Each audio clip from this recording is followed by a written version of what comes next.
안녕하세요, 아근입니다. 요즘 유튜브에서 경매로 수익을 올린 영상이 많은데요. 다들 소액이라며 500에서 3천만원까지 벌었다고 합니다. 그 중에 빌라 이야기를 많이 하는데 많은 유튜브에서 빌라의 시대가 왔다고 얘기를 합니다. 정말 그럴까요? 한때 전세 사기의 주범이었던 빌라가 다시 부활하는 걸까요? 빌라 공급도 영위기도 하고 경매로 저렴하게 사서 낙찰받을 수 있어 팔 수 있는 것들은 빌라가 맞긴 합니다. 저도 실제로 하고 있고요. 하지만 수익을 냈다고 영상을 올리지만 그 방법은 알려주지 않죠. 그래서 오늘 이 영상에는 그 빌라를 찾아보는 방법을 간단하게 말해보겠습니다. 이 영상을 시청하시면 여러분들도 막연했던 빌라 단기 매매에 대해서 알게 되실 거라 믿습니다. 첫 번째로 왜 빌라인가 라고 말씀드리면요. 경매에 뛰어든 지 1년 이상 되신 분이라면 현재 경매 시장 상황을 알고 계실 겁니다. 주요 지역의 아파트들은 금매 가격 혹은 그 이상으로 낙찰받고 있는데요. 강남 3구와 용산구 같이 토지 거래 허가 구역이야 돼서 실거주 의무를 피할 수 있는 곳들은 그렇다 치지만 나머지 지역들도 금매가 이상으로 낙찰을 받아가고 있습니다. 이럴 거면 조마조마하게 경매를 하기보다는 해당 지역, 해당 아파트 단지의 금매를 잡는 게 더 좋은 상황입니다. 그래서 빌라에 몰리는 걸까요? 단순히 그렇게 보기엔 어렵습니다.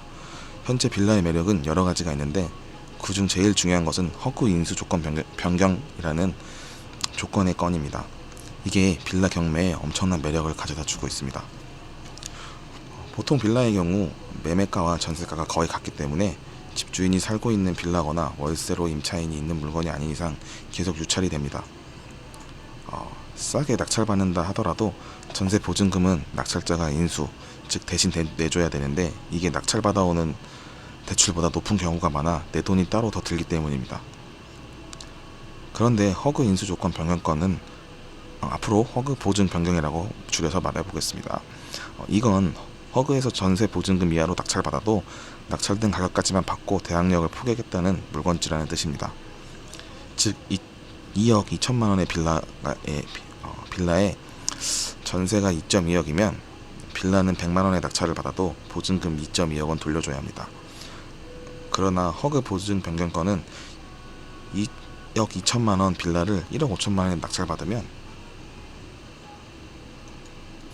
1.5억 1억 5천만 원만 받고 포기하겠다는 뜻으로 이건 전세 사기 대책의 일환으로 24년 1월부터 시작한 것으로 기억합니다. 그래서 많은 사람들이 몰리고 있습니다. 빌라를 싸게 낙찰받을 수 있는 물건들이거든요. 그래서 허그 보증 변경권은 장점이 많습니다. 첫 번째로 이미 공실 임으로 명도의 고생이었고요. 둘째로 명도가 없으므로 낙찰 후 바로 수리 후 매매가 가능합니다. 세 번째로 싸게 낙찰받는다면 월세 세팅으로 현금 흐름이 가능해집니다. 이 세 가지 장점이 제일 큰데요. 저도 그래서 부천의 한 빌라를 낙찰받아 월세 세팅을 하였습니다. 이 허그 보증 변경권 경매가 언제까지 가능할지는 모르겠습니다만 저 같은 경우 8월에 낙찰받은 물건 바로 전에 물건도 혼자 단독 낙찰이었지만 차순위 매수해서 허그에서 나와 낙찰을 받아갔기 때문입니다. 요즘은 허그가 낙찰받는 경우가 더 많아져서 입찰자들을 당혹하게 만들고 있습니다. 어떤 빌라를 고를까? 요거는 내가 낙찰을 받을 수 있는 적정 가격을 알아야 합니다. 아무리 좋은 물건이라도 나의 대출 가능한 금액보다 높은 물건이면 그림의 떡일 뿐 가격이 낮다면 경쟁이 많습니다. 그래서 이 어떤 가격의 빌라를 입찰을 할지 고르기 전에 먼저 확인해야 되는 것이 있습니다. 첫 번째로 경매를 시작할 투자금을 확인해야 되는데요. 총 금액을 확인을 해야 됩니다. 대출이 아닌 현재 갖고 있는 현금입니다. 두 번째로 나의 대출 한도를 알아야 한다. 다시 두 번째로 나의 대출 한도를 알아야 합니다. 대출이 얼마나 나오는지 모르는 상태에서 덜컥 낙찰이 된다면 입찰 보증금을 날리는 끔찍한 상황이 나올지도 모릅니다. 예전에는 LTV만 보면 되는데 정부에서는 DSR을 도입하면서 셈법이 복잡하게 되었습니다. DSR 한도가 잘 모르신다면 대출 상담사한테 물어보는 것도 좋습니다만 대출 상담사도 영업을 하는 사람이기 때문에 서로 주고받는 것이 있어야 한다는 점 기억을 하시기 바랍니다.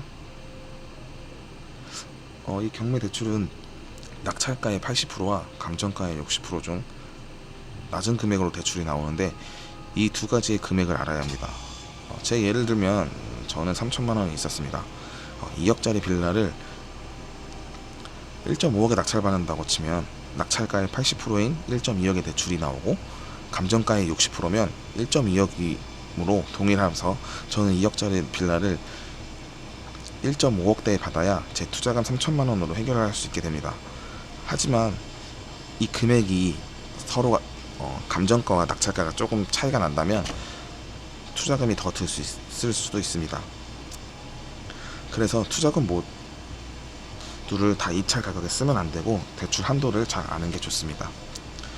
이 투자금을 모두 쓰면 안 된다고 말씀드린 이유는 취득세와 혹시 모를 인테리어 비용 등 경비가 필요할 수 있기 때문입니다.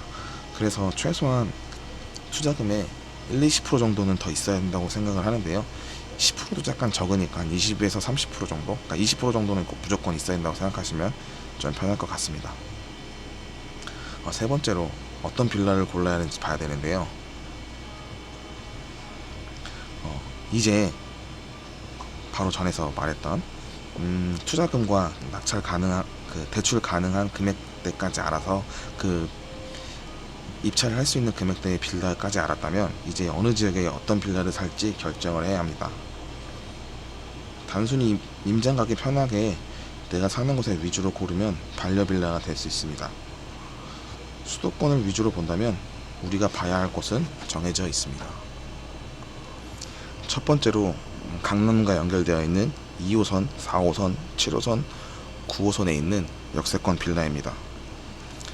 두 번째로 수도권 재개발, 신통지역, 모어타운 등의 정비구역 안의 빌라고요. 세 번째로는 1호선, 3호선, 5호선 등 역세권 빌라입니다. 그리고 마지막으로 이 1번, 2번, 3번 중에서 근처 빌라 수에 비해 수요가 많은 지역을 선택하면 됩니다. 이 수요가 많은 건 네이버 부동산을 통해서 인터넷으로 어느 정도 유출을 할 수 있지만 현장 부동산에 가서 알아보는 게 조금 더 알기 쉽다고 말씀드릴 수 있을 것 같습니다. 자, 지역을 정했다면 어떤 빌라를 구해야 할지도 고민도 해봐야 됩니다. 어떤 건 손품을 통해서도 알 수 있고 어떤 것은 직접 가봐야 알 수 있는 것들이 있는데요. 첫 번째로 원룸이 아닌 최소한 투룸 이상의 빌라, 두 번째로 2, 3층 같은 중간층 빌라, 만약에 엘리베이터가 있다면 탑층도 상관없습니다. 세 번째로 공용 부분 관리가 되는 빌라인데요. 이거는 간혹 아파트에 비해 빌라는 관리비라는 게 없기 때문에 간혹 폐허 같은 사람이 사나 싶을 정도의 관리가 안 되어 있는 계단들이나 이런 곳이 있습니다. 그런 것도 봐야 합니다. 네 번째로 옆 빌라와 거리가 좀 되거나 햇빛이 잘 들어오는 남향, 남동향, 남서향 위주의 빌라입니다. 아파트랑 마찬가지로 빌라도 건물들 간의 거리가 조금 있다면 햇빛이 잘 들어오기 때문에 임차인 수요가 좀 더 높을 수 있습니다. 다섯 번째로 리모델링 유무인데요. 저 같은 경우는 도배장판 화장실이 되어 있었기 때문에 돈을 굉장히 아낄 수 있었는데 이런 것도 확인할 수 있다면 좀 여러분들의 투자금을 좀 더 아낄 수 있는 상황이 될 수 있습니다. 여섯 번째로 실제로 임대 수요가 많은 곳인가, 이것도 봐야 되는데요. 임대 수요가 많은 곳은 아까 말했던 기존 역세권 지역이나 역세권 지역이 많기 때문에 참조하시면 좋을 것 같습니다. 입찰 전 예상 낙찰 가격 산정과 임장인데요. 이제 입찰하는 단계입니다. 이번 영상에서는 다른 영상들과 달리 어떤 지역과 어떤 빌라를 봐야 하는지 알려드렸으니 여러분들도 당장 입찰 안 하시더라도 한번 찾아보시길 바랍니다. 한번 찾아볼까요? 저는 예시로 한번 해보겠습니다. 투자금 3천만 원이 있고요. 이 중에 600만 원은 비상금으로 제외를 하겠습니다. 두 번째로 1.2억 이하로 입찰을 받아야 됩니다. 저는 대출 1억만 가능했고요. 세 번째로 2호선, 4호선, 7호선, 9호선의 역세권 빌라를 찾아야 되고요. 네 번째로 투룸 이상의 엘리베이터가 있는 빌라여야 되고, 자, 여기서 물건을 3개 정도로 추린 뒤 다시 한번 조건대로 해보겠습니다. 저는 지지 옵션을 쓰는데요. 탱크 옵션을 쓰셔도 되고 어떤 옵션을 써서 경매 사이트를 쓰셔도 상관은 없습니다. 제가 미리 세팅을 해놓은 허그 보증보험권을 해서 검색을 해보겠는데요. 보시면 이렇게 허그 보증 인수조건 변경권이라고 써져 있죠. 이런 거를 입찰을 받아야 됩니다. 입찰을 해서 낙찰을 받아야 됩니다. 보시면 이렇게 주소지가 나오는데, 저 같은 경우는 이제 동만 알아도 대충 유추가 가능해서 입찰을 하는데 무리가 없겠지만, 잘 모르시는 분들이나 이 경매 사이트를 익숙하지 않으신 분들은 좀 찾아보시는 방법이 있는데, 두 가지 방법이 있습니다. 지도를 통해서 보는 방법이나 아시를 통해서 보는 방법인데요.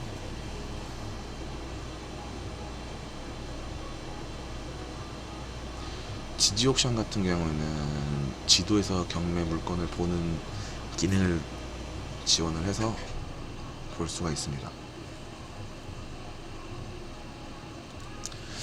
주로 빌라가 많은 지역은 2호선 쪽에 있는 화곡동이랑 7호선은 부천이랑 인천 서구 성남동인데요.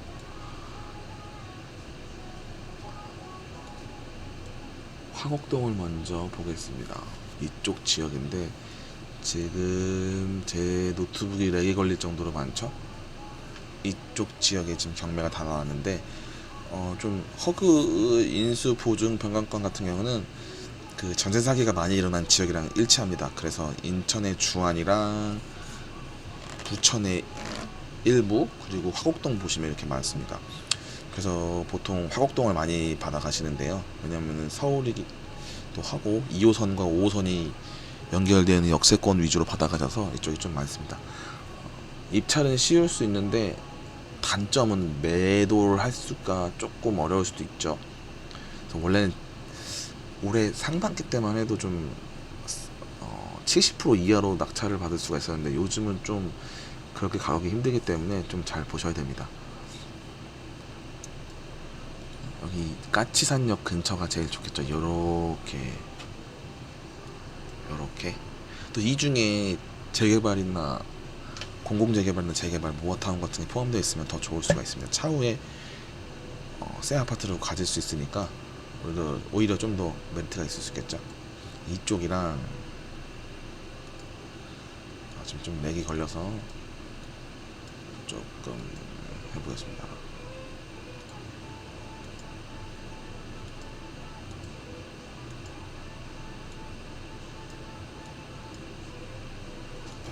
서쪽으로 보면 여기 부천 쪽, 춘희동 쪽이랑 예전 1호선, 예전은 아니죠, 현재 1호선 쪽 심곡동 이쪽이 지금 빌라 경매가 많습니다.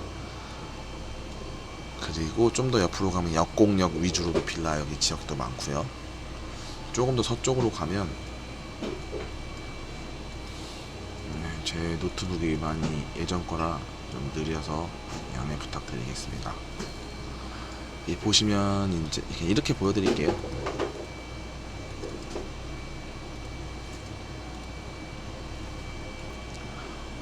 부평동에 38개, 그 주안 쪽이랑 숭이동에도 이렇게 간석동 이 라인대 다 빌라거든요. 이쪽 또한 100여 개 되고, 좀 더 위로 올라가면 성남동 쪽도 있는데 좀 많이 줄었네. 요런 쪽에 빌라가 많습니다. 그럼 여기서 24795선 중에서 가격대가 저렴한 건 보통 춘희동 쪽이거든요. 여기 보시면 이렇게 물건들이 있습니다. 저도 춘희동에서 하나 낙찰을 받았는데 이런 물건들 중에서 확인을 해보시면 됩니다. 이제 한번 볼까요? 1.2억 짜리가 있죠. 원래 감정가가 1억 7,600만이었는데 유찰 1회가 돼서 1억 2,400만원이 됐는데, 요런 거는 지도를 통해서 볼 때는 허그 보증 변경권이 안 나와서 확인을 해봐야 됩니다. 보시면 허그 보증 변경권이 안 나와 있죠. 그래서 이거는 전세 보증까지 다 떠안아야 되기 때문에 이런 거는 입찰을 하면 안 됩니다. 이런 식을 통해서 하나하나 보는데요. 저는 이제 동네를 아니까 아까 화면대로 쭉 해서 보게 되는데, 그렇지 않은 분들은 이렇게 지도로 보시는 게 좀 더 편합니다. 다 볼게요 한번.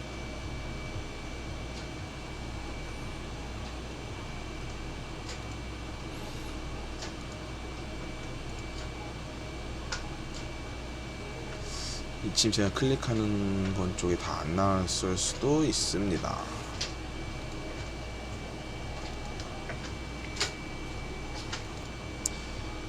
네, 이거 좋네요. 이게 아니고 어딨지? 요 물건인데요. 보시면 선순위 임차권이 있고 허그 임차권, 인수 조건 변경권이 있는데 이겁니다. 제가 말씀드리는 게 이거는 지금 보시면 전세 보증금이 1억 8천이 되어 있죠. 근데 만약에 제가 1억 1,400만 원의 낙찰을 받으면 1억 8천만 원을 안 줘도 됩니다. 근데 그러면 임차인한테 돈을 안 주는 거니까 나쁜 거 아니냐라고 생각하실 수 있는데,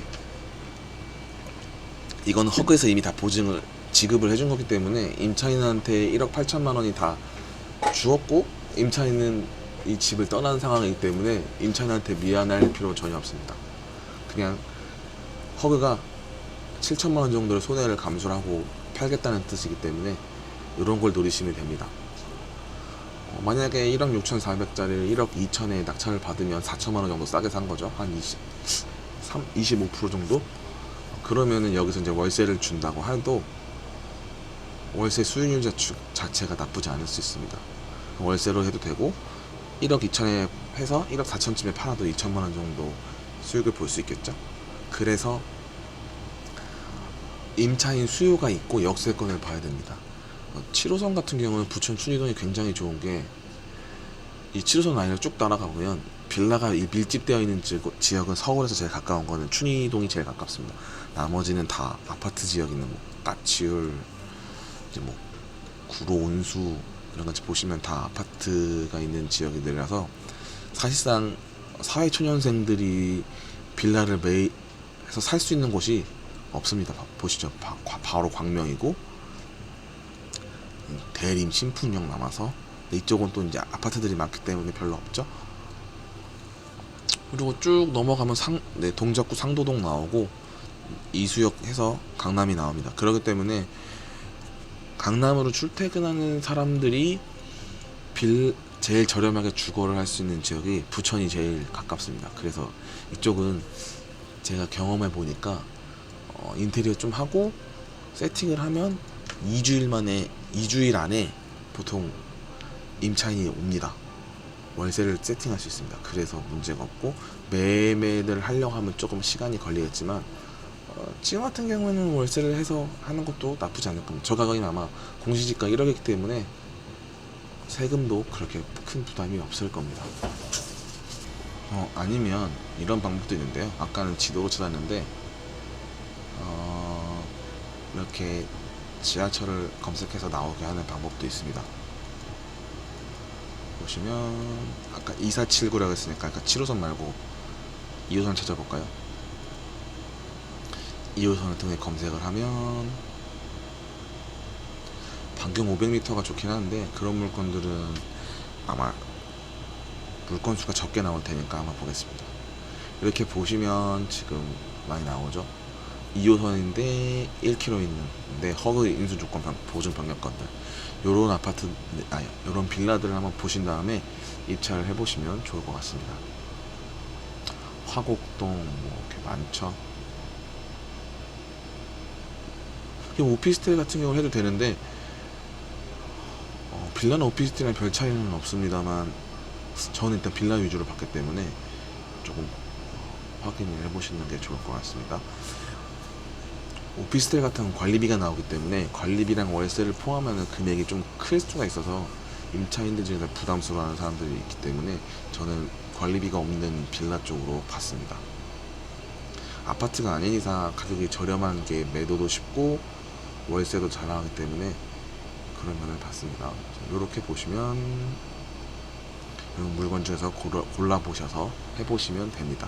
아까 말씀드렸다시피 엘리베이터가 있으면 상관없지만 1층보다는 다 2, 3층을 선택하시는 게 좋고요. 금액도 본인에 맞게 선택하시면 될 것 같습니다. 자, 여기까지 보신 분들이라면 어떤가요? 원래 8분에서 9분짜리 영상인데 20분까지 촬영을 하게 됐는데요. 현재 정치적 상황으로 인해 부동산 거래량이 조금 움츠러들었지만 원래 연말에는 적은 게 맞습니다. 대출도 안 나오고요. 이 영상이 올라오는 지금 은행들은 이제 2025년도 대출 문을 열기 시작했습니다. 다시 정상으로 돌아가고 있다는 뜻인데요. 부동산은 결국 사람이 살아야 하는 곳입니다. 그렇기 때문에 좋은 곳을 낙찰을 받아 소유를 하고 매매를 해야 되는 건데, 좋은 곳은 거래가 되기 마련입니다. 물론 대신 이제 경쟁률도 좀 높을 수 있죠. 그렇기 때문에 여러분들이 공부를 좀 더 많이 해보시고 실제로 검색하면서 임장까지 가보시는 활동을 좀 해보시고 입찰을 해보시면 좋을 것 같습니다. 그동안 빌라 낙찰받아서 얼마를 벌었습니다.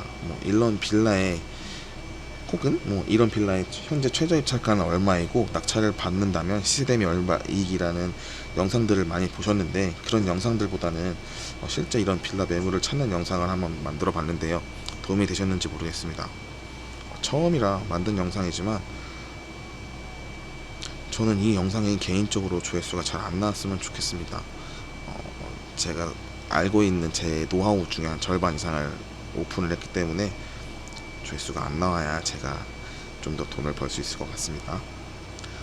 사실 이 영상에 올린 거 말고 디테일하게 더 있는데요. 요거는 저의 영업비밀로 남겨두도록 하고, 현재 대세의 영상들이 8분에서 10분이기 때문에 너무 지금 길어서 이 정도로 마무리를 해보겠습니다. 호응이 좋으면 다음 컨텐츠로 한번 써보겠습니다. 마지막으로 저는 현재 부동산과 경매를 다루고 있지만 목표는 부동산이 아닙니다. 모든 사람들이 사연이 있지만 저처럼 금융적으로 바닥을 치고 올라오면서 생존한 분들이 5천만원에서 1억까지 모은다는 건 정말 힘든 일인데요. 근데 보통 부동산 투자는 5천만원에서 1억이 소액이라고 하잖아요. 정말 아끼고 만든 2, 3천만원으로 다시 재기할 수 있도록 제가 먼저 가와서 간 발자취를 따라서 보고 저 같은 경험이 있던 분들이 도움이 되셔서 다시 재기를 할 수 있도록 그랬으면 좋겠습니다. 500에서 2천만원 이하도 소액이긴 하지만 사실 경매로 할 거는 별로 없습니다. 그렇기 때문에 부디 주식이나 코인으로 불릴 생각을 하지 마시고 조금 더 노력하고 모으셔서 2, 3천만원을 만드시고 제가 지금 하는 이 영상들을 따라오시면서 여러분들의 입맛에 맞고 안전하게 투자를 하셨으면 좋겠습니다. 현재 2, 3천만원으로는 딱 투자금 정도의 수익이 거의 최대인 것 같더라고요. 2천만원을 투자하면 2천만원을 버는 정도가 최대 수익인 것 같습니다. 그래도 이렇게 투자금 대비 100%씩 수익을 늘려가다 보면 1억, 2억이 되면 몇 억으로도 이제 경매를 하면 더 금액이 더 커지겠죠. 그 금액들로 경매나 주식 등을 해서 현재보다도 더 나은 삶을 살아가기 위해 실행을 한 뒤에도 실행을 하기 위해서 영상을 계속 올리려고 하니 지켜봐 주시면 감사하겠습니다. 오늘은 여기까지 하겠습니다. 감사합니다.